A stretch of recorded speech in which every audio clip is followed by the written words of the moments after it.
Izinkan ulun membacakan riwayat singkat atau manaqib Datuk Hafsah binti Maulana Syekh Muhammad Arsyad Al-Banjari dan manaqib Muhammad Nasir bin Hafsah binti Maulana Syekh Muhammad Arsyad Al-Banjari. Bismillahirrahmanirrahim. Alhamdulillahilladzi bi ni'matihi tatimmus salihat wa bi dzikris salihin min ibadihi tatanazzalu rahmatu wa tahsulu nafahat wal barakat.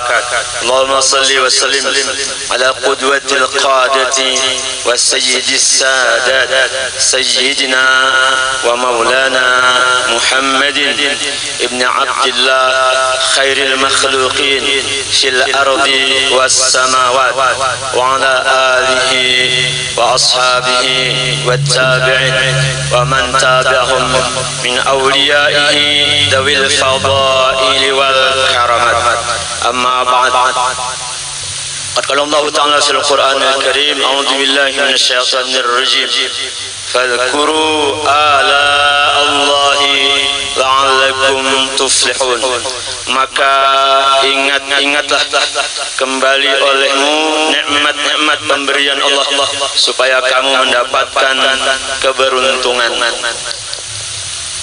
Dan di antara nikmat yang Allah anugerahkan bagi masyarakat Kalimantan yaitu lahirnya seorang waliullah yang bernama Syekh Muhammad Arsyad Al-Banjari di tanah Banjar atau Martapura, tepatnya di desa Lok Gabang, 15 Safar 1122 Hijriah atau 19 Maret 1710 Masehi, dan beliau wafat 6 Syawal 1227 Hijriah atau bertepatan dengan 1812 Masehi. Beliau adalah salah seorang ulama besar di Indonesia bahkan dunia. Beliau banyak melahirkan ulama-ulama besar dari anak dzurriyyat keturunan beliau sendiri, dan di antara seorang perempuan yang salehah lagi alimah pada hari ini kita hauli bersama, yaitu Datuk Hafsah binti Maulana Syekh Muhammad Arsyad Al-Banjari. Datuk Hafsah binti Maulana Syekh Muhammad Arsyad Al-Banjari dilahirkan pada tanggal 15 Rajab 1199 Hijriah bertepatan dengan 24 Mei 1785 Masehi dari istri beliau yang bernama Tuan Buat yang melahirkan 6 orang anak. 1 Datu Hasanuddin, 2 Datu Zainuddin, 3 Datu Jamaluddin, 4 Datu Raihana, 5 Datu Asiyah, dan yang ke-6 Datu Hafsah. Datu Hafsah adalah salah seorang daripada dzurriyyat Jaddina Syekh Muhammad Arsyad Al-Banjari. Beliau mendapatkan tarbiyah atau pendidikan langsung dari ayahnya beliau Syekh Muhammad Arsyad Al-Banjari, sehingga nampaklah pada diri beliau keilmuan atau kealiman, kesalehan, kewaraan, dan akhlak beliau yang mulia. Di antara sifat beliau sangat pemurah, kasih sayang terhadap anak cucu dan murid-murid beliau. Itu Hafsah binti Maulana Syekh Muhammad Arsyad Al-Banjari berkawin dengan seorang laki-laki yang bernama Habib Abdullah dan melahirkan 10 orang anak, yaitu Datu Muhammad Nasir, yang kedua Datu Banun, yang ketiga Datu Muhammad Saleh, yang keempat Datu Halimah, yang kelima Datu Bulkis, yang keenam Datu Muhabbah, yang ketujuh Datu Sa'adah, yang kedelapan Datu Selama, yang kesembilan Datu Muhammad Tahir, dan yang ke-10 Datu Maryam. Beliau berpulang ke rahmatullah pada tanggal 14 Rabiul Awal, bulan kelahiran junjungan Nabi kita Muhammad sallallahu alaihi wasallam, yang hari ini haul beliau kita adakan di komplek Kubah Datu Muhammad Nasir. Adapun Datu Muhammad Nasir bin Hafsah binti Syekh Muhammad Arsyad Al-Banjari, beliau adalah salah seorang cucu daripada Syekh Muhammad Arsyad Al-Banjari dari istri beliau Tuan Buat yang ujar Abah Guru Saifuddin Zuhri, Abah Guru Banjar, umur Datu Syekh Muhammad Arsyad Al-Banjari ketika beristri dengan Tuan Buat itu berumur 93 tahun. Barangkali kalau kita umur 93 tahun ada di alam kubur sudahlah. Datu Muhammad Nasir pada zaman Belanda bergelar Datu Labai Duliman. Beliau seorang pengawal kerajaan, seorang pahlawan, pemberani yang keras dalam menentang penjajahan Belanda pada masa itu. Beliau bergelar dengan Datu Duliman sebagai nama samaran karena dianggap sebagai pengacau dan pemberontak oleh Belanda, dan beliau dikejar-kejar oleh pihak Belanda di saat mengamankan keluarga kerajaan, dan kemudian beliau mengasingkan diri dari kejaran Belanda.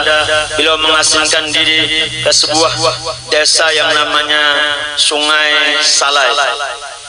Selain melawan Belanda, Datu Muhammad Nasir juga memiliki, sebagai seorang yang alim yang memiliki ilmu agama, maka beliau ditugaskan oleh kakek beliau Syekh Muhammad Arsyad Al-Banjari untuk menyebarkan agama Islam di wilayah desa Sungai Salai yang pada saat itu ditempati oleh suku Dayak Jangkung dengan aliran kepercayaan atau keharingan.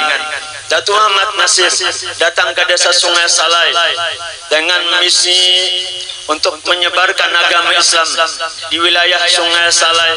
Beliau berdakwah dan mengajak suku Dayak Jangkung untuk memeluk agama Islam, tetapi ditolak, bahkan ditentang keras oleh raja atau kepala suku Dayak karena mereka sangat taat dengan agama leluhur mereka, sehingga terjadilah perang tanding antara Datu Muhammad Nasir dengan kepala suku Dayak Jangkung di Sungai Salai, tepatnya di Sakatangkuluk.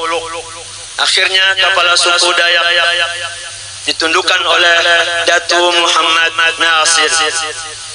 Kemudian Datu Muhammad Nasir bisa menyebarkan agama Islam dengan leluasa di desa Sungai Salai, dan beliau mempunyai dzurriyyat, keturunan yang sampai saat ini keturunan tersebut terus berkembang, dan beliau melahirkan beberapa orang anak, di antaranya satu Datu Dakuk, yang kedua Datu Umar, yang ketiga Datu Nilidang, yang keempat Datu Salah, yang kelima Datu Nimatu, yang keenam Datu Tamlu, yang ketujuh Datu Muhammad Sahab, yang kedelapan Datu Matuan Galidur, yang kesembilan Datu Ali, kesepuluh Datu Jamain, kesebelas Datu Muhammad, ke-12 sampai saat ini belum terlacak. Itu di antara riwayat singkat daripada Datu Muhammad Nasir binti Datu Hafsah binti Maulana Syekh Muhammad Arsyad Al-Banjari. Mudah-mudahan kita semua dapat mengambil hikmah dan pelajaran dari beliau, terutama dzurriyyat beliau yang ada di desa Sungai Salai dan sekitarnya. Dan mudah-mudahan riwayat ini nantinya dapat disempurnakan dan dapat dibacakan pada haul-haul mendatang, dan kami berharap dari dzurriyyat untuk bisa melaporkan kepada dan sanak ulun Haji Ismail bin Haji Saidi untuk disempurnakan. Dan kami juga berharap jadikanlah apa yang kita ketahui nanti sebagai catatan keluarga, tidak sebagai kebanggaan untuk dibangga-banggakan kepada orang lain, apalagi minta pengakuan manusia atau dari orang lain. Dan mudah-mudahan kita dari Dzurriyyat khususnya di desa Sungai Salai, karena satu rumpun dari Datu Muhammad Nasir, bisa silaturahim kita semakin baik, kemudian keluarga kita semakin rukun, dan mudah-mudahan desa Sungai Salai semakin senantiasa diberikan rahmah barakah dari Allah Subhanahu wa taala. Terutama hadirnya kita pada saat hari ini, semua hajat kita dikabulkan oleh Allah Subhanahu wa taala, baik hajat dunia maupun hajat akhirat. Lebih-lebih mudah-mudahan selamat dunia dan akhirat kita berkat junjungan Nabi kita Muhammad sallallahu alaihi wasallam dan dzurriyyat beliau serta dzurriyyat daripada Syekh Muhammad Arsyad Al-Banjari. Amin ya rabbal alamin.